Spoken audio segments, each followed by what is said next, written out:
Manuel Pérez Tello, titular de Justicia, se encuentra con nosotros para conversar de varias materias, pero comenzando por el tema que, convoca nuestra atención, que es la recomendación de derogar el decreto legislativo 1323, emitido en el marco de las facultades legislativas por parte de la Comisión de Constitución bajo el control de Fuerza Popular. Este decreto legislativo incluía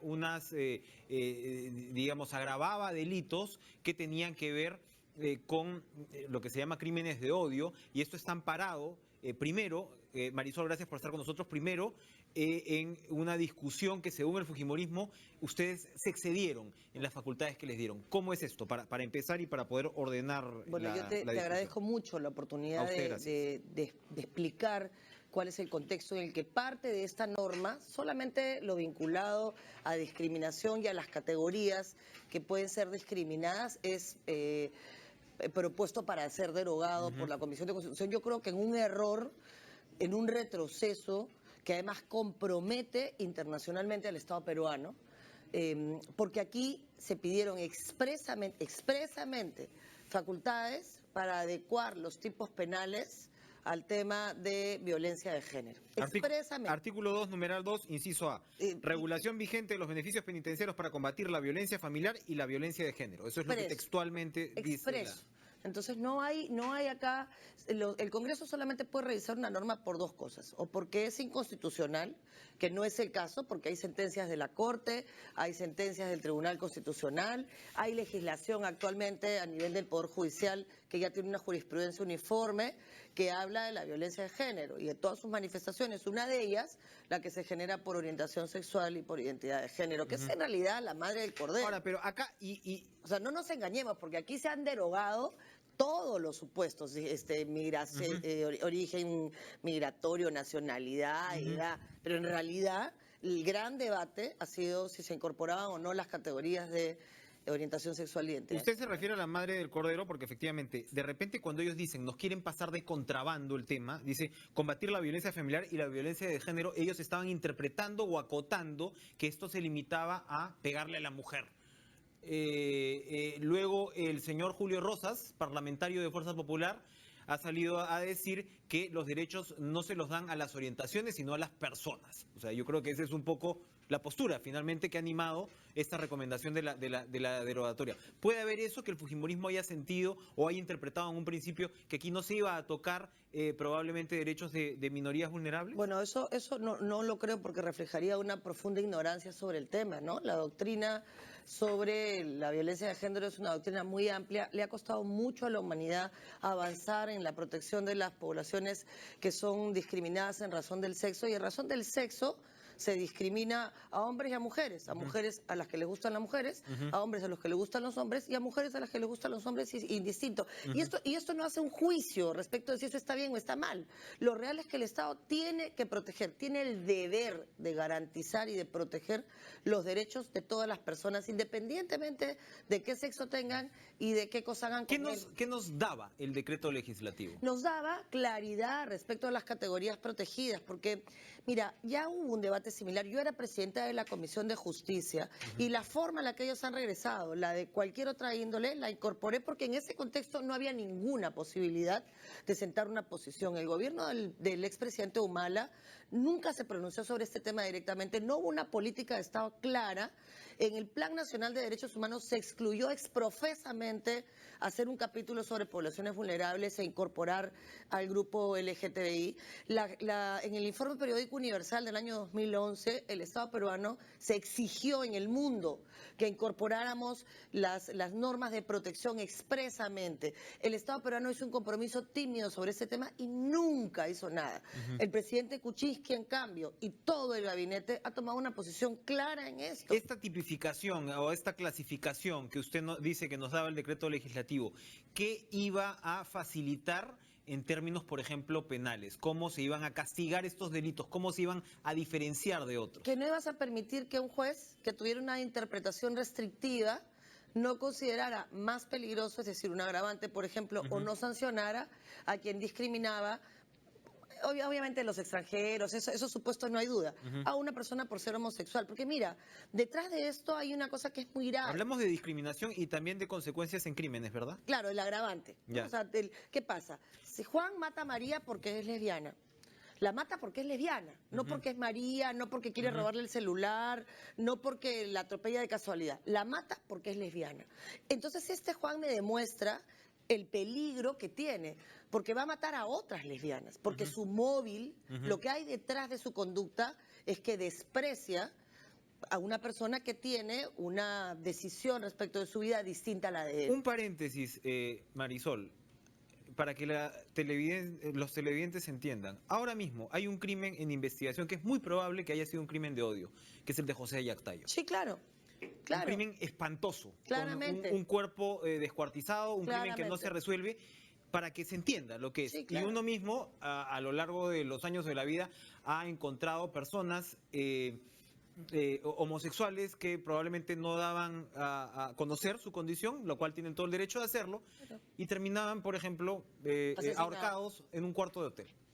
De eso estamos hablando. Pero por supuesto, estamos hablando no de todo el sufrimiento que supone además su vida en una sociedad como la nuestra tan... Que ya esa parte, es una discusión Eso es aparte. otro tema, Sí. eso es un tema de otro debate en el que podemos discutir y hay que respetar puntos de vista. Esto es un tema de derechos, eso es un tema de deberes del Estado de garantizar y de respetar. No pudimos hacerlo en el año 2012 porque las fuerzas en el Congreso no iban a permitir que se hicieran las modificaciones en el Código Penal, que pusieran expresamente las categorías. Y fui yo, siendo presidenta de la Comisión de Justicia, la que dijo, entonces no pones ninguna. Si no pones estas, no pones ninguna. Y pones cualquier índole. De manera que avanzáramos en decir, oye, vamos a dar un paso. Pero ya como gobierno, siendo gobierno, tú no te puedes estar en medias tintas, pues. Tienes que tomar posiciones. Esto compromete al Perú frente a organismos como Amnistía, como por la Corte supuesto. Interamericana de Derechos Humanos. Estoy seguro que frente a Naciones Unidas, Por eventualmente, supuesto. y todo su aparato de derecho internacional, ¿cómo va a reaccionar el gobierno ante una situación? No hemos llegado todavía al Pleno. Primero hay que dar la batalla en el Pleno. Yo por eso estoy haciendo un esfuerzo de explicarle a quienes tienen una posición personal legítima que esto es un tema de Estado. Esto es un tema de decisión respecto de cómo el Estado peruano cumple su deber de respetar y de garantizar los derechos de las personas y cómo les da una protección de vida a una población vulnerable que además refleja en el delincuente que cometa un acto sobre ellos una actitud peligrosa de repetición. Porque esto así empezó el nazismo, así empezó el Ku Klux Klan. O sea, es el pretender terminar con otro grupo de personas que piensa distinto a mí, que te potencia como una persona capaz de hacer un daño de una dimensión que no podemos. Esto no es un tema de política, de cuántos votos puedo obtener de un grupo o de otro grupo. Esto es un tema, yo te aseguro que no puede haber un pastor evangélico, no puede haber un hombre de la Iglesia Católica o de ninguna religión que acepte que esté bien matar a otro por el hecho de pensar distinto, sea cual fuera el pensamiento que tenga detrás. Porque las grandes guerras en el mundo han sido siempre guerras religiosas. Y si algo han aprendido los hombres de fe, es que tenemos que llevar los debates al terreno de las ideas y no al uso de la fuerza física. Sí. Y lo que se está haciendo con esto es abusar de una fuerza política para retroceder en el ámbito de la garantía de los derechos, y nosotros como gobierno tenemos que decir fuerte y claro que no estamos de acuerdo y que vamos a utilizar todos los mecanismos que nos franquean las normas para poder garantizar los derechos de todas las personas sin ninguna forma de discriminación. Pero yo confío en que en el Pleno se pueda escuchar y razonar con mayor tranquilidad y no se le miente al país. ¿Para cuándo está programada la votación? Eso lo decide el la Congreso, pero yo confío No que... deberían votar hoy, ¿no? Para empezar. Mira, O los que voten plenos. hoy. O Ajá. sea, yo creo que ellos tienen el tiempo y la capacidad de darse cuenta que la señal al mundo es una señal en realidad vergonzosa, ¿no? Es como que tú le negaras hoy el derecho al voto a la mujer.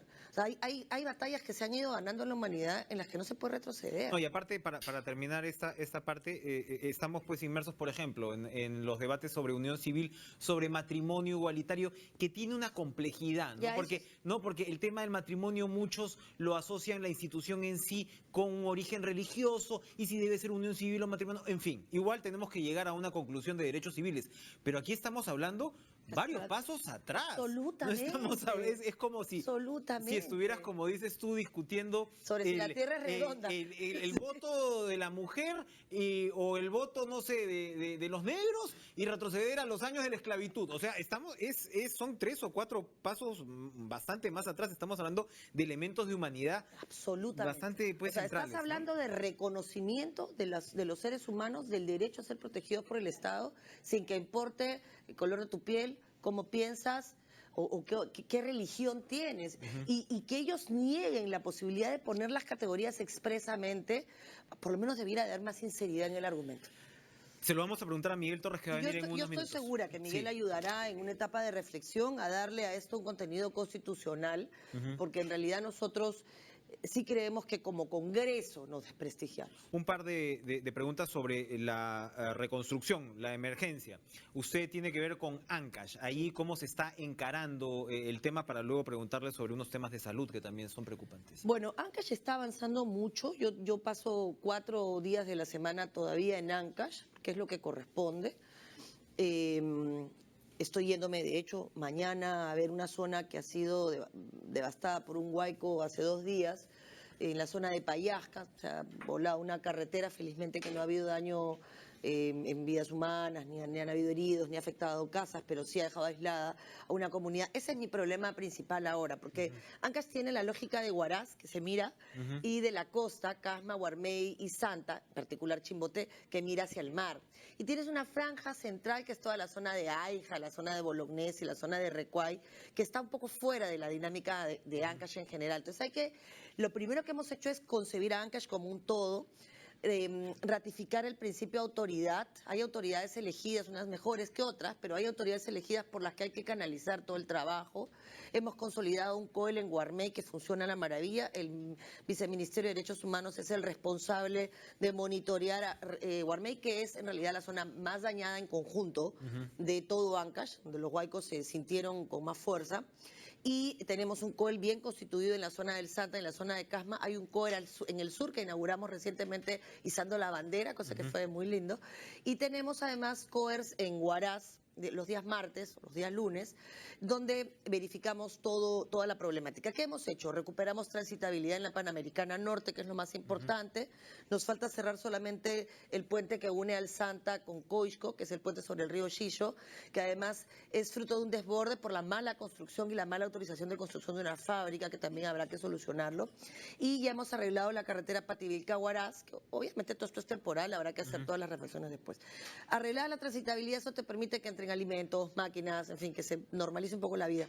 Ya en Huaraz tenemos luz, tenemos agua, hay seguridad suficiente, hay distribución de víveres hoy mucho más organizada, se ha hecho un hospital de campaña que está atendiendo un promedio de 500 personas diariamente, ya se está trabajando con Antamina, que en realidad ha ayudado mucho en toda esta etapa. Yo tengo que agradecerlo y reconocerlo públicamente, igual que otras empresas, pero este en particular nos ha puesto 60 horas de vuelo para poder hacer los viajes a las zonas llevando alimentos. Nos ha ayudado muchísimo en los momentos en los que el Estado no podía llegar, salvo por mar.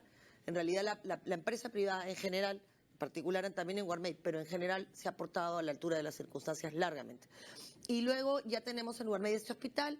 Vamos a anunciar en los próximos días las siguientes medidas de salud. Hemos hecho con la policía 1.900 policías a nivel de toda la región y 180 estudiantes de la escuela una campaña de deschatarreo, que es el punto de partida para poder terminar, hacer el control larvario y las fumigaciones. Ya tenemos programadas 2 fumigaciones desde Gobierno Central en Coixco, que ya tiene brotes de dengue, y en Casma, en la zona en una zona que está afectada. Y en realidad ya el tema está bajo control. Ya nos hemos reunido con los agricultores para tranquilizar un poco sus preocupaciones. Hemos priorizado arreglar chinecas esta semana.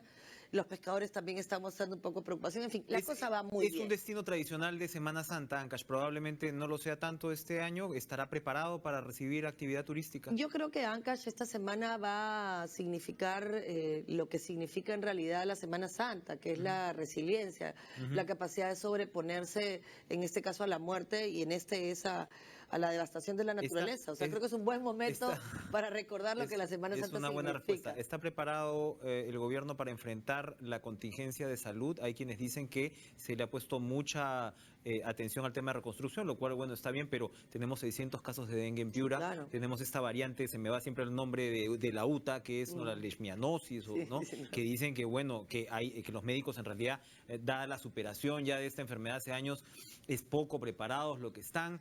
Ancash, usted me está hablando ya del tema de fumigación. Siempre hay el problema con que la gente acepte la fumigación en sus casas. Es bastante complejo. ¿Estamos preparados realmente? Mira, ¿Se está tomando tenemos con la varias seriedad ventajas, del varias caso? ventajas. La primera, nuestra ministra de Salud es una mujer no solamente brillante, sino que además una experta en estos temas. Ella ha sido directora del Instituto Nacional de Salud, que es el que, digamos, si alguien sabe cómo enfrentar problemas de enfermedades de esta naturaleza, es Patricia García. O sea, ella tiene la especialidad, es una médico que está reconocida en Estados Unidos dentro de la Academia de la Ciencia Médica, tiene un reconocimiento nacional e internacional, conoce el problema, sabe cómo enfrentarlo, sabe cómo distinguir un tipo de fumigación de otra, está haciendo una campaña contra los zancudos visual muy interesante, así que yo creo que el manejo médico del problema, ella lo tiene muy claro. Si me preguntas si la infraestructura y la capacidad instalada puede resolver el problema, acá sí necesitamos trabajar con la comunidad. Por eso es que en Ancash estamos haciendo esta campaña de chatarreo, porque la limpieza es básica. Que le abras la puerta al que va a entrar a fumigar es básico. Obviamente todos sabemos que no le puedes abrir la puerta a cualquiera. Por eso es que estamos trabajando con la policía, para que las personas sientan en Ancash la seguridad y la tranquilidad. Yo tengo una reunión el día de mañana a las 11 de la mañana con la Cámara de Comercio y los colegios profesionales en Chimbote para pedirles ayuda también en este sentido. Entonces sí se necesita organizarnos en cada una de las regiones y eso se está haciendo para poder enfrentar la problemática de salud, el tratamiento de basura, que es otro de los problemas que también se va a presentar. Así que esa es esta segunda etapa. Era imposible los primeros días entre el dolor, la desesperación, la necesidad de rescatar a las personas que pudieran estar heridas, pensar en este tema y yo ya tengo focalizado Coixco y la zona de Comandante Noel, que es la zona peligrosa hoy. Así que contentos en realidad con los avances, se siente la ilusión de la gente en que esto puede ser en realidad una oportunidad para diseñar mejor nuestra ciudad.